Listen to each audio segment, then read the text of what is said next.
അപ്പോൾ രാവിലെ അമ്മ മുറ്റമൊക്കെ അടിച്ച് തൂത്ത് വാരി വൃത്തിയാക്കി നല്ല വാല് തൊക്കിന് കളിക്കാൻ വേണ്ടിയിട്ട് മുറ്റമൊക്കെ അടിച്ച് വൃത്തിയാക്കിയിട്ടുണ്ട്.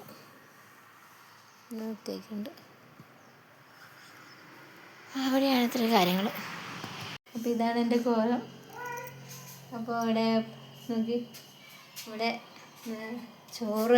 ചോറ് വാർത്തിട്ടുണ്ട്. പിന്നെന്താ, കാബേജ് തോരനുണ്ട്. പിന്നെ ഇന്നലത്തെ സാമ്പാറുണ്ട്. ഇന്നത്തെ സാമ്പാറും ഉണ്ട്. ഇതാക്കി വെച്ചിട്ട് അമ്മ പോയി. പിന്നെ സിങ്കിൽ പാത്രമൊക്കെ ഉണ്ട് കഴുകാൻ വേണ്ടിയിട്ട്.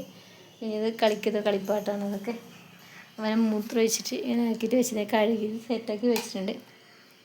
അപ്പോൾ അങ്ങനെ ഒരാളിവിടെ കിടന്ന് കളിക്കുന്നുണ്ട്. ഇവിടെ കളിക്കുന്നുണ്ട്, ഒരാൾ കളിക്കുന്നുണ്ട്. കണ്ടോ, ഒരാളിവിടെ കളിക്കുന്നുണ്ട്. അടുത്താളെ കാണിച്ചു തരാം. കണ്ടോ, ഇതാണ് പരിപാടി. ഇതിൻ്റെ അടിയിൽ എന്താ ചായ കൊടുത്തിപ്പോൾ. ഇതാണ് പരിപാടി. അപ്പം ഞാൻ അവനുള്ള റാഗിക്കുറുക്ക് ഉണ്ടാക്കുകയാണ്.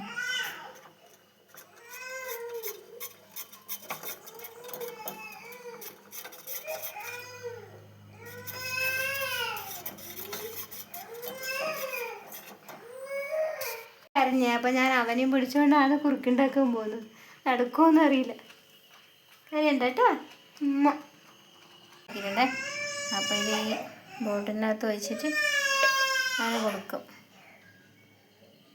ചൂടാവാണ്ട് വെച്ചിരിക്കും. അപ്പോൾ അതിലെ കുറുക്കൊക്കെ കുടിച്ചിട്ടുണ്ട്. അങ്ങനെ രണ്ടുപേരും ഇവിടെ കളിക്കുകയാണ്. ഇവിടെ കളിക്കുന്നുണ്ട്. അതാണ് ഇവിടെ കളിക്കുന്നുണ്ട്. അങ്ങനെ അവസാനം ഒരാളെ കുളിപ്പിച്ച് ഉറക്കിയിട്ടുണ്ട്. എനിക്ക് കുളിക്കണം, പാത്രം കഴിയണം. ഒരാളെ തയ്യാണ്ട് കണ്ടോ, അവന് മാഷാബി വെച്ച് കൊടുക്കണം. അവർക്ക് മാഷ വെച്ച് കൊടുത്തിട്ട് ഇരിപ്പുണ്ട്. എന്താ ഇവിടെ ഇരുന്ന് നോക്കുന്നുണ്ട്. കുറച്ച് സമയം ഇവിടെ നോക്കുമ്പോൾ ഞാൻ ഇപ്പോൾ പാത്രങ്ങളൊക്കെ കഴുകിയിട്ട് ഇതെല്ലാം വൃത്തിയാക്കണം. ഇതൊക്കെ എടുത്ത് ഇറക്കി പെറുക്കി വെക്കണം, അടിക്കണം.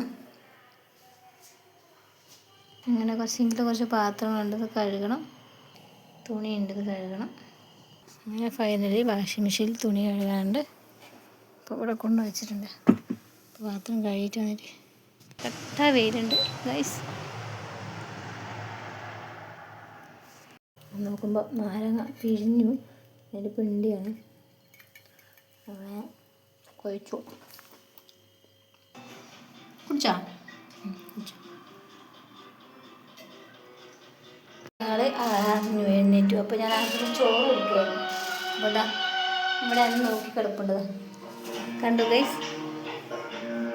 എന്താ ഇത് കാണാൻ പറ്റുന്നുണ്ടോ? എന്താ കേട്ടാ, എന്താണ് അവസ്ഥ. അത് കഴിഞ്ഞിട്ട് അപ്പോൾ ഞാൻ എന്ത് ചെയ്യുന്നത് വെച്ചാൽ, ഇവനിവിടെ രക്ഷയില്ല. അപ്പോൾ ഞാൻ എന്തൊക്കെ ഇവന് ഒരു കൈയുടെ സ്പൂണിൽ ചോറ് പോയി കൊടുക്കും. കാണിച്ച് കാണിച്ച് ഇതാണ് അവസ്ഥ. ചോറ് കൊടുക്കുന്ന ആട്ടുന്നു. എന്നിട്ട് ഇവരെ ആട്ടും. ഇവനെ ഉറങ്ങിയിട്ട് വേണം എനിക്ക് ഫുഡ് കഴിക്കും. ഇതാണ് അവസ്ഥ. ഞാൻ ചോറ് കഴിക്കണം. ചോറെടുത്തിട്ടുണ്ട്. സാമ്പാറുണ്ട്, അച്ചാറുണ്ട്, ഇതൊക്കെ ഉണ്ട്. ഞാൻ അതിൻ്റെ ചോറ് കഴിക്കുകയാണ്. വെള്ളം കാണിച്ചു തരാം. ഇവിടെ കണ്ടോ, ഒരാളിവിടെ കിടപ്പുണ്ട്. അപ്പോൾ എനിക്ക് ഇരുന്ന് കഴിക്കാൻ നേരമില്ല. ഇങ്ങനെ